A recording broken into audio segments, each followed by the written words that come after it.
After Wanda Maximoff used her reality warping powers to completely destroy the mutant gene, the mutant population was decimated and faced extinction, with only 200 mutants left in the entire world. However, a miracle happened, and a new mutant baby girl named Hope was born in Cooperstown, a small town in Alaska. The town was quickly overrun by anti-mutant zealots who killed every baby in town trying to get the baby Messiah. Luckily, Cable came from the future and risked his life to save her, believing that she is the mutants' only hope of survival in a grim and hopeless future. Cyclops trusted his son and asked him to take her into the future to keep her safe and give her a better life than he was able to give him. But as soon as Cable arrived in the future, something went terribly wrong. His time machine broke and he couldn't travel back in time anymore, only into the future. Cable did his best to keep Hope safe and even settled down with a woman in the year 2276, but it didn't last long. Someone was always right behind them, trying to get to the girl and kill her. Bishop, who was a former X-Men member, believed that Hope is a harbinger of his future, a future where mutants are held in concentration camps, branded, and sent to the slaughter like animals. He truly believed that she would cause the end of the mutant race and turned against the X-Men and then tried to kill the girl. To find Cable and kill the girl, he teamed up with Strife, who was a clone of Cable but a lot stronger because his body was never infected with the techno-organic virus. At first, Strife didn't want to get involved, but Bishop said he knew where Apocalypse was, and he would help him kill him together. Apocalypse raised Strife as his own son, but he actually just used him his entire life, and only wanted to transfer his consciousness into his body. Strife despised him for this and wanted to kill Apocalypse, so he agreed to help Bishop. When Cable failed to return to the past, Cyclops knew that something went wrong. He and Beast were able to track his son in the future, so they sent the X-Force to find him and see what went wrong, why he never returned back into the past. The X-Force is a special team of assassins, consisting of some of the deadliest mutants in X-Men: Archangel, X-23, Domino, Wolverine, Warpath, Elixir, and Vanisher, who were all teleported to New York City in the year 2973. The city was mostly destroyed, and there were no people in sight, but they were not alone. Out of nowhere, a sniper shot Vanisher in the neck, and he dropped to the ground. The mutants took cover behind the rubble, but Deadpool appeared out of nowhere and surprised them, saying they looked kind of familiar.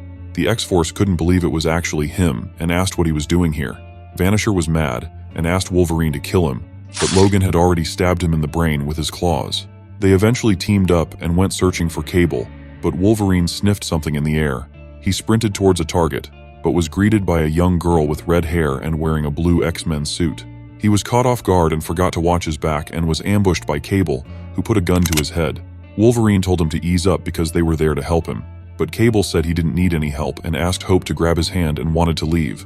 Logan tried to stop him, but he got punched in the face for it, while Cable said they walked right into a trap. He took them to the edge of the city and showed them something they couldn't believe was real: a celestial city that belongs to Strife, Cable's biggest enemy, who has been trying to kill him ever since he was born. The story jumps to another period in time when Cable and Hope were exploring the future together. In this future, things are not going well for humanity. The world was plagued by many nuclear wars that allowed cockroaches to mutate and become giant monsters that could fly. Cable joined the only human resistance left alive and offered his services in exchange for food, protection, and weapons. Because it was difficult to survive in the open, the scientists developed a bioweapon that theoretically could harm the genetics of the roach soldiers. And if it works, the roaches will be unable to move and within a few minutes die. But there is only one problem. There are very high chances that the same thing could happen to humans as well. Cable opposed this decision and told Hope they needed to leave this place. The Resistance launched the attack on the roach soldiers, but Cable and Hope jumped again, this time 100 years into the future. As it turns out, Cable was right. The bioweapon worked and succeeded in killing the roaches, but it also had devastating effects on the humans, killing what was left of the surviving people. This future was nothing but a giant wasteland. There were no survivors, no food, and no water anywhere in sight. Cable told Hope that they just needed to travel further in time because nature always finds a way to come back.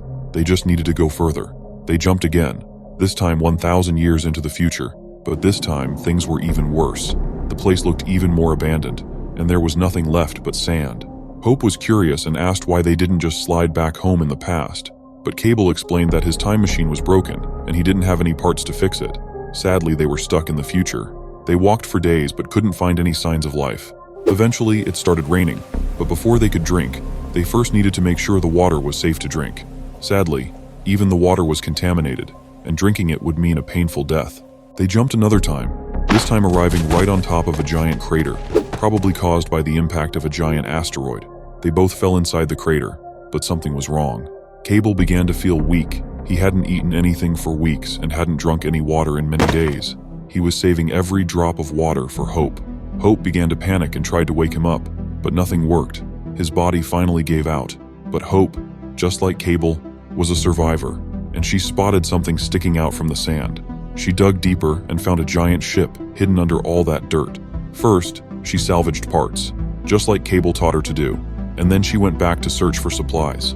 The crew was long dead and only their skeletons remained, and there were no signs of anything worth eating.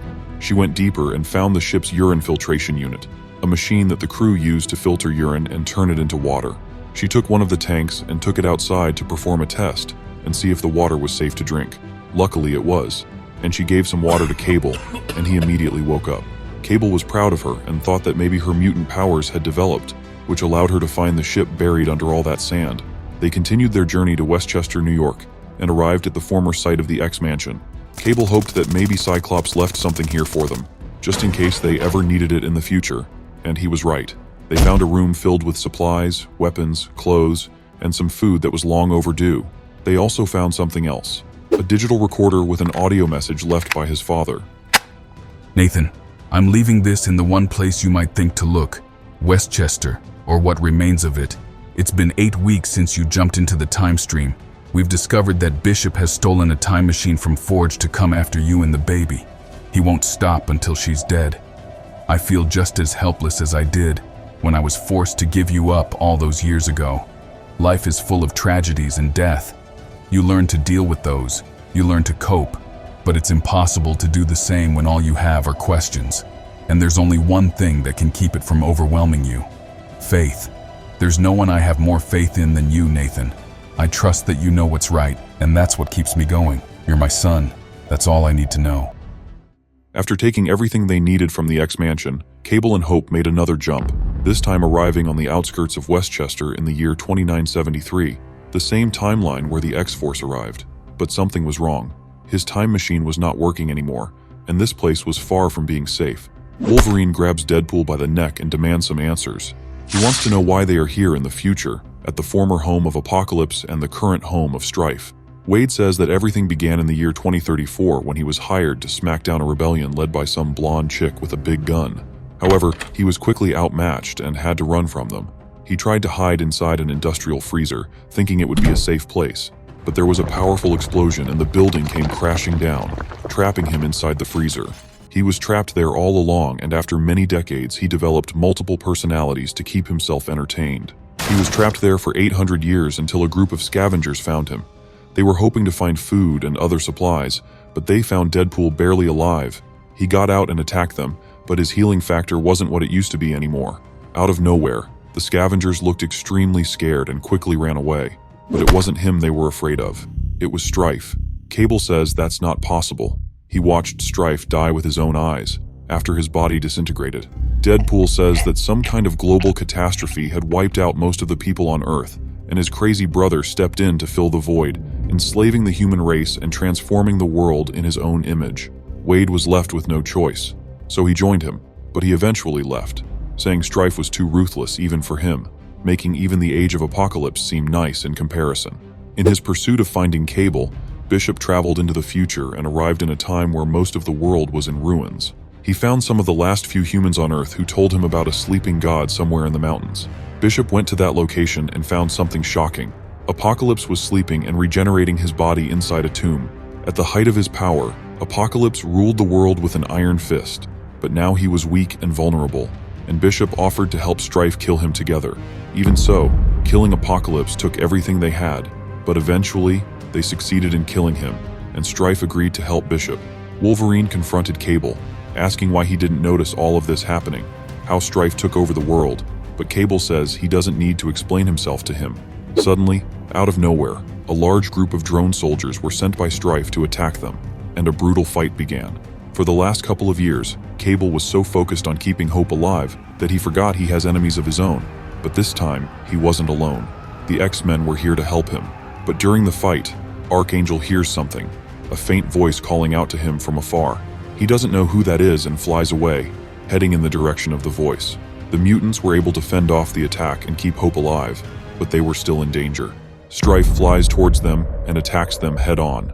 He calls Cable old and weak, saying that killing him is almost meaningless. Almost.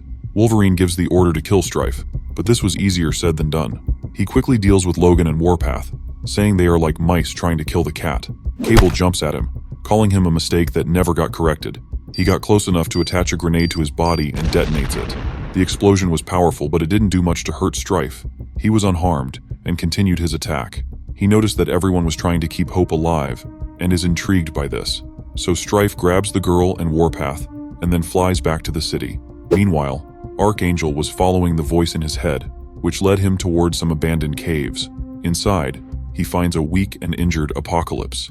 The fight with Bishop and Strife almost killed him, but he was still alive. He begs for his life and asks Archangel to bring him what he needs to restore him to his full strength, but Warren refuses to help him and leaves, saying he deserves to die for what he's done. The X-Men were beaten without even breaking a sweat, and Domino asks what they should do next. Cable says they need to charge the Citadel, take out Strife, and get Hope back. That's the plan. Strife trapped Hope inside a field of energy while Warpath was being tortured in the background. He doesn't understand why the girl is so special and tries to read her mind, but she looked normal. She wasn't even a mutant to him.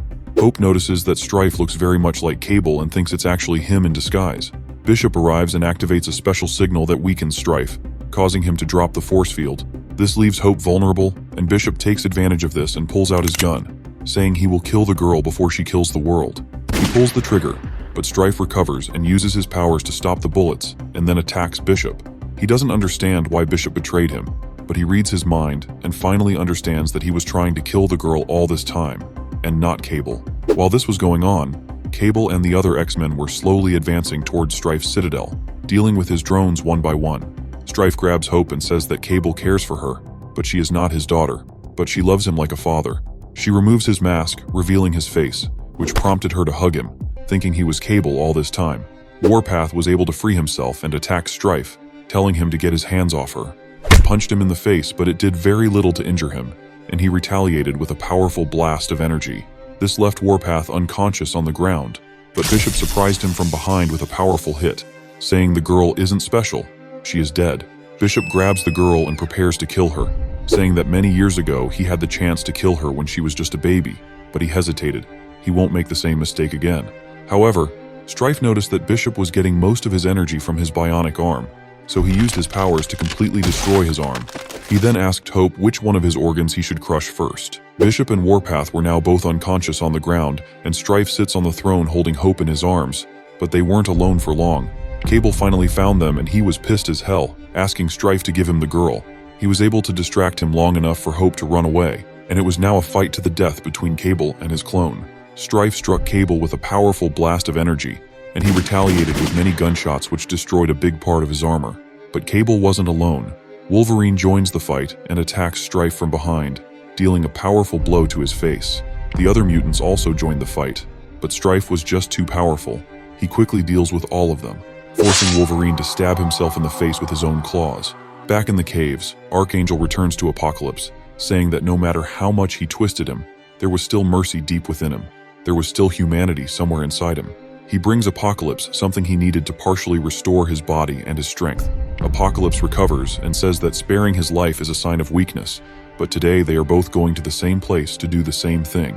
Strife grabs Cable by the throat and reads his mind, saying he was focused on the wrong thing all this time. He grabs the girl and takes her into another part of his citadel. Bishop eventually recovers and attacks Cable, but he wasn't the only one. Wolverine also wakes up, but he wasn't himself. His brain was still damaged, and he was in animal mode, reduced to his basic needs. Archangel brings Apocalypse to the Celestial City, and they go inside a secret room, a room where Apocalypse is able to feed on energy and restore himself to full glory. Bishop follows Strife and Hope to a giant room, claiming that Hope needs to die because she is a threat even for him, but he was still no match for the mighty mutant. Cable also arrives, and he wasn't alone. He brought Wolverine, who was still in animal rage. Strife was now fighting all three of them. He grabs Wolverine by the legs and uses his body to spin around and injure Cable, and then doing the same thing to Bishop. Cable talks to himself, forcing himself to keep going and not stop until the girl is safe. That's when Deadpool shows up, carrying a big-ass rocket launcher that shoots a giant blast of energy, enough to push Strife off the platform and fall into the void. Wolverine recovers while Hope hugs Cable, and Deadpool says that Strife is now dead. But that wasn't actually true because Strife could fly, and he returns even angrier. He grabs Deadpool and breaks his body in half, while he says this wasn't part of his severance plan for working for him all these years. The fight resumed, with the X-Men attacking Strife all at the same time, but it didn't matter what they did. He was just too powerful, and he quickly dealt with all of them simultaneously. But things were about to turn around when Archangel and Apocalypse both arrived, with Apocalypse saying Strife failed to kill, and failure is a weakness, so the weakness must be culled. Apocalypse was way beyond Strife's level, and quickly dealt with him, calling him a mistake, and saying he no longer has a place in this world and will die soon. Apocalypse says he was reborn from the DNA of his greatest horseman, and fueled by hate for allowing himself to even create Strife in the first place. Strife says he is sorry. He didn't mean to disobey his father, but Apocalypse says he is not his father. He is his executioner, and the age of Strife ends now. Somehow, Bishop was still alive, and he recovered once again. He pulls out his gun and wants to kill Hope at any cost, but Apocalypse grabs the girl and calls her special, saying he can feel her strength and deems her worthy of hosting his consciousness. He attacks Bishop with a blast of energy, calling him a frail creature for trying to destroy the future of the mutant species, and then kills him. Archangel says the girl is strong, but so is everyone around here, and they won't ask for mercy like he did back in the caves. He claims the girl because Apocalypse owes him a life for a life, and asks him to hand over the girl right now. Apocalypse agrees and gives him the girl as payment for saving his life. He vows to return again and claim the girl because he is infinite and has enough time to return when the girl is ready. He grabs Strife, who was barely alive, and takes him away, saying that today he will accomplish the greatest purpose he could have in life, to become his vessel of power and consciousness. After everything was done and settled, Logan asks Cable to take Hope and leave, go somewhere else and keep her safe, and the two of them jump again into another time stream once again.